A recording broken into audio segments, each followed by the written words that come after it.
Hi, today we will make a very simple pasta with just four main ingredients. There's the pasta, there's garlic, I have some mushrooms and some lemon.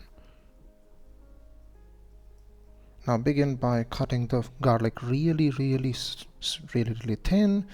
Then take the zest out of your lemon and store it separately for future use. And this is the final cut ingredients. You have your mushrooms, you have your thinly sliced garlic, then take the juice out of the lemon. In the meantime, I've had some water heated with salt and olive oil, to which I'm adding my pasta, and wait for a couple of seconds. Then make sure all of your pasta is inside the water. Make sure that you don't cook it all the way. It shouldn't be too soft, the pasta, because as you will see, we will also cook it a little bit along with the main dish. Add generous amounts of butter, because this is most of the taste for this dish is going to come from the main ingredients. You're not going to add a lot of spices to this.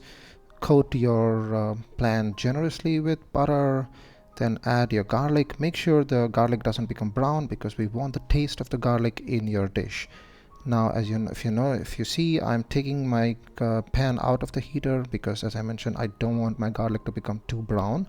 Then to this I add my mushrooms, and then I also coat my mushrooms with the rest of the oil and also I'm taking out the pan from the heater to make sure that it's not completely brown. I want the taste of my main ingredients.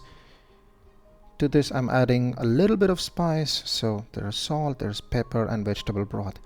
If you want, you can also avoid the vegetable broth here, because as I mentioned before, there's lemon, there's garlic, there's a lot of butter, so you already get good taste and you should retain it.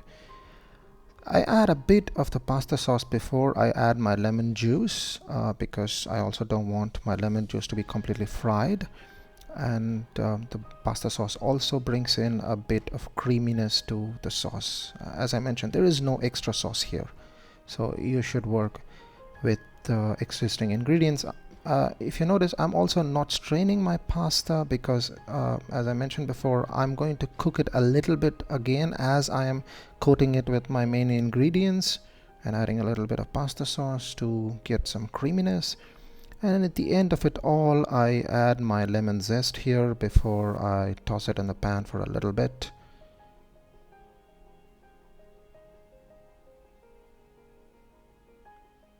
And there you go. Thank you.